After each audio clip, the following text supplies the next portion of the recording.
So I've had a few people ask for my opinion on the CERT True Brake Dryfire trainer, and I've seen it make the rounds on social media, and now some influencers have them and they're shilling them.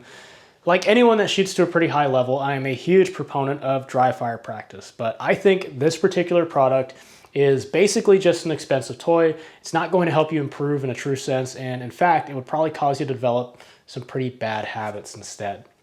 So the CERT True Brake Dry Fire Trainer is a novel idea in the world of gimmicks designed to make you better at shooting. It is a self-resetting dry fire trainer that, unlike others out there, operates in such a way that forces you to consciously adopt a straight back trigger pull technique. So naturally, when we curl our trigger finger, you can see that it describes an arc because it pivots from about the second knuckle. Doesn't matter if you trace out the tip of the finger or the first joint, etc. They all describe a slight arc. Depending on where the trigger falls on your finger, this can result in the force applied from your finger to be applied at a variety of different angles other than straight back. For example, if your trigger finger is like this and the trigger falls here, when you try to pull the trigger, it'll actually push the trigger slightly back and to the right. Same thing if the trigger's all the way out here and you try to use the tip of your trigger finger, it'll push it back and to the left. So what this means is when using this dry fire trainer that depending on your finger length, your hand size, where the trigger ends up on your finger, you may have to contort your finger and consciously adjust your trigger manipulation such that your trigger pull draws a line straight back rather than naturally describing an arc.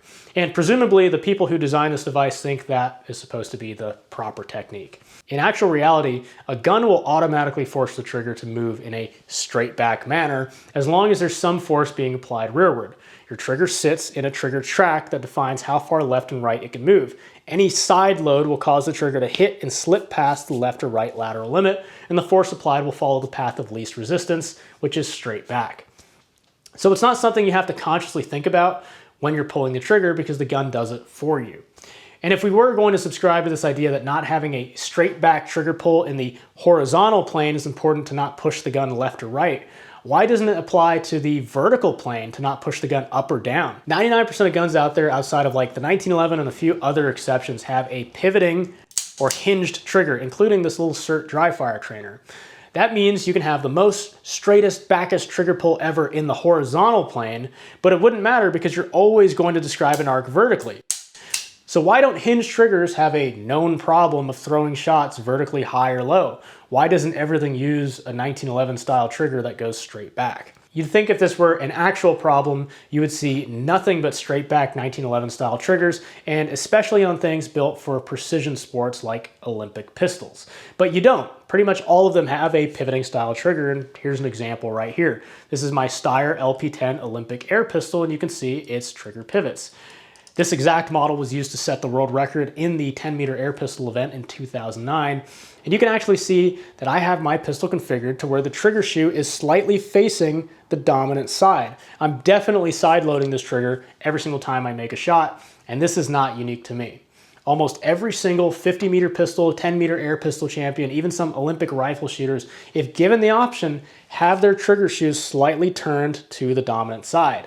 These are the most precise, unsupported shooting sports, and with pistols, we're talking about shooting them one-handed on incredibly tiny targets, and even there, a conscious, deliberate, straight-back trigger pull technique is not important. Now, sometimes when I point this out to people that subscribe to this sort of trigger technique, they'll say that I have a straight back trigger pull even if I don't think about it, or that these champions have straight back trigger pulls without even knowing it, because this subscribes to the idea that a straight back trigger pull is synonymous with a good centered shot. Well, I can tell you with absolute certainty that I do not have a straight back trigger pull. This is my Beretta 92 A1. I've owned it since new, and if you look at the trigger, you'll see the bluing is worn in a very particular pattern. There's a very bright, very worn down, shiny spot on the back right of the trigger. And if you look at how I pull the trigger on a Beretta 92, and most pistols in fact, it's actually applying force at a slight diagonal back and to the right. If you look on the other side, there's very little wear. And what wear is there probably came from a few times I've shot this left-handed. If I had a true straight back trigger pull, we would definitely see more even wear on both sides, yet most of my triggers have this same sort of wear pattern on the back right of the trigger. So I personally believe that consciously trying to have a straight back trigger pull is a total waste of time. And this sort of trainer will actually cause you to build up a very bad habit of expending mental energy on forcing a straight back trigger pull when you could be spending that mental energy on the things that do matter, which is aligning your sights and breaking the shot without disturbing your sights. And you can do that in any which way. It doesn't have to have a straight back trigger pull or any particular grip or use any particular part of your finger. You don't even have to hold it right side up. And the only way you're going to find out what works for you is to put in the hard work and hours of dry fire practice on your actual gun, paying attention to what the sights are doing or what the dot is doing right as the shot breaks. The sights will tell you how you need to pull the trigger and how you need to grip the gun. And that's the other major reason I think this SIRT True Break thing is just kind of an expensive clicky noisemaker. It doesn't have sights. Until you've dry fired and shot the hundreds of thousands of times looking down the sights, you're probably going to ingrain more bad habits just clicking away at this thing under your desk or wherever, especially since it's basically forcing you to pull a trigger in one particular way, on one particular grip shape and size with one particular length of trigger reach. All of that muscle memory you build up with this toy goes out the window as soon as you change guns, and it's especially bad since it doesn't actually matter when it comes to shooting well. Now, I know for a fact that there's going to be people out there who paid the $50 plus shipping for this thing, and you know this thing probably costs like 7 cents to make in China. And those guys are going to be like, yeah, I use this thing all the time. It's really helped shrink my groups. And of course, what they really mean by that is they went from shooting 15-inch groups at 7 yards to shooting 10-inch groups. One of my mentors told me something that stuck with me. He told me, I don't know how to teach someone to be mediocre. I only teach what works at a very high level to a very high degree of performance. So I'm going to do the same thing here because I don't want to just tear this thing down if I don't offer a better alternative. So first things first, what equipment would be better than the SIRT True Break? Number one, the gun that you already have. Take it, align the sights, pull the trigger without disturbing the sights. That means keeping them as close to perfect alignment as the shot breaks. If you want something that auto resets, double action revolvers and auto loaders are perfect for dry fire practice. My first pistol was a Beretta 92. I dry fired it so much in the first 6 months, I broke the trigger return spring, I broke the tip off the firing pin, and I wore down the trigger bar to the point where the double action stopped working properly. If you're not interested in double actions, there are things like the Glock 17T and similar reset devices out there, so you don't have to manually recock the gun. I personally would rather just save my money and recock the gun. It's not a big deal. And if you really want to go on the high end of dry fire trainers, you have things like the SCAT electronic trainer, which attaches to your pistol and can actually trace out your entire path that the muzzle follows on a target and will show you every little movement in the gun as the shot breaks and a little bit after that to show your follow through. A good cheaper alternative to the SCAT trainer would be to just use a dot and pay close attention to what that dot does as the shot breaks. Iron sights will give you the same information, but it can be hard to visualize unless you're pretty familiar with what aligned sights look and feel like. If you can't or don't have access to a real gun, airsoft replicas or air guns are also great tools. Many of them function just like the real thing. Bar that, literally anything with sights would be better than the SIRT True Break, even if you don't have a functional trigger. You can sit there with a solid blue gun and apply pressure to the trigger and see how that affects your sight alignment. So, like I've said a few times, the number one thing that matters in shooting is breaking the shot without disturbing the sights. That is trigger control, and it doesn't necessarily involve a conscious straight back trigger pull. What most people confuse with a straight back trigger pull is actually grip inconsistency at the moment of firing. That's what's going to cause all of your errant shots. Now, I know I've made a few videos talking about how grip doesn't matter, and I do mean that in a sense, but it's sort of tongue-in-cheek. And that's because grip can mean one of several things. It can mean how hard you're gripping the gun, the actual shape or the technique of how your hand and fingers hold the gun, and even the physical grips on the gun. All of these things play a part in shooting, but no one can really figure out what exactly works best for you other than you. The one thing that does uniformly apply to all of this is grip consistency at the moment of firing. Now, of course, we all should know that in most instances with most guns, a high firm grip can and will yield positive results.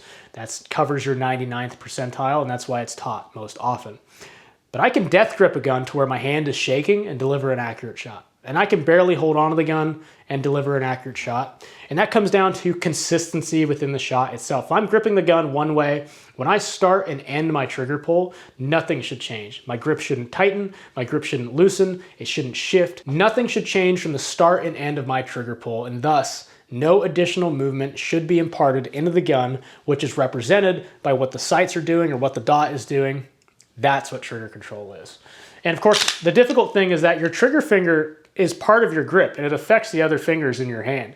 If you curl your index finger, you'll see your other fingers want to tighten and curl along with it. This results in a tightening of the grip at the moment of firing, which for a right-handed shooter will typically manifest as a left or low left shot. I can demonstrate this here. I've got a fairly moderate grip on the pistol, and what I'm going to do is tighten my grip, and you'll see the whole gun swing left or low left.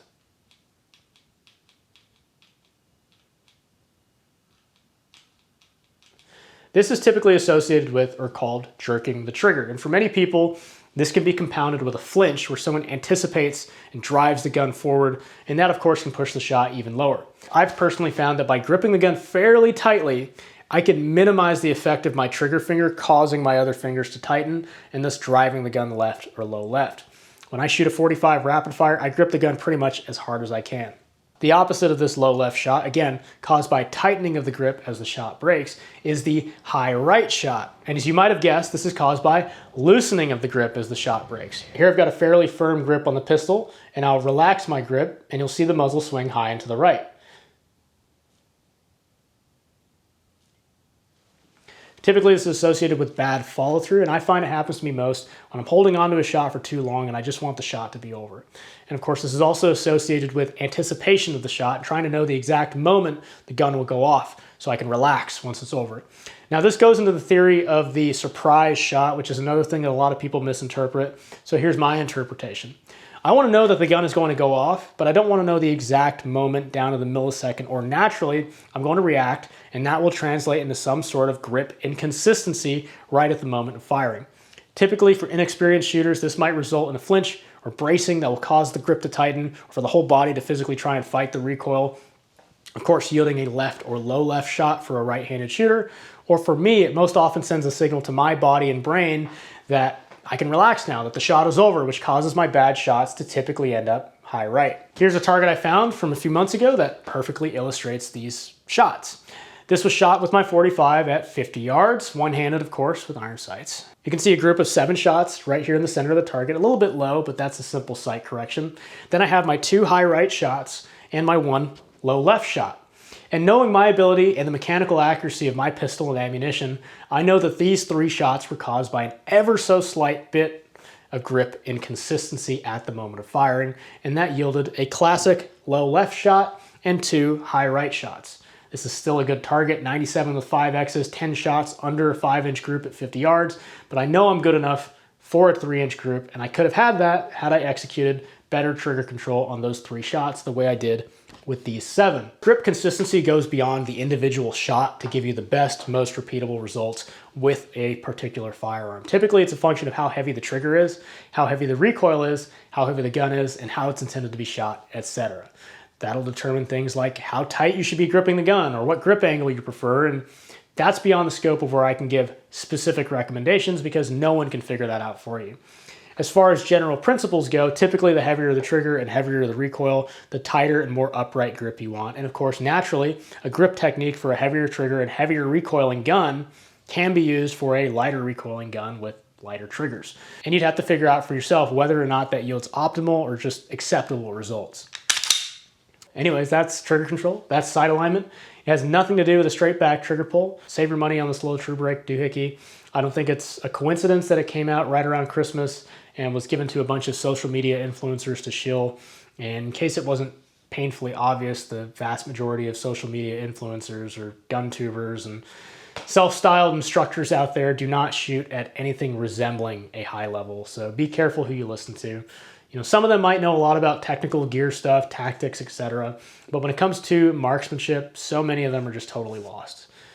So that's pretty much it. Dry fire, dry fire, dry fire. Dry fire until you're sick of dry firing, then dry fire some more, and make sure you're dry firing the right way. That is, paying close attention to what the sights or what the dot is doing right as the shot breaks. This was sort of a short video to come off of my extremely high effort video last week. In case you missed it, which most of you did, I have a 40-minute revolver extravaganza all about the Smith & Wesson K38, which if you're into mechanics and history and shooting, you would definitely like, so check that out. Thank you all for watching. Thank you especially to my channel members and Patreon supporters for supporting the channel directly.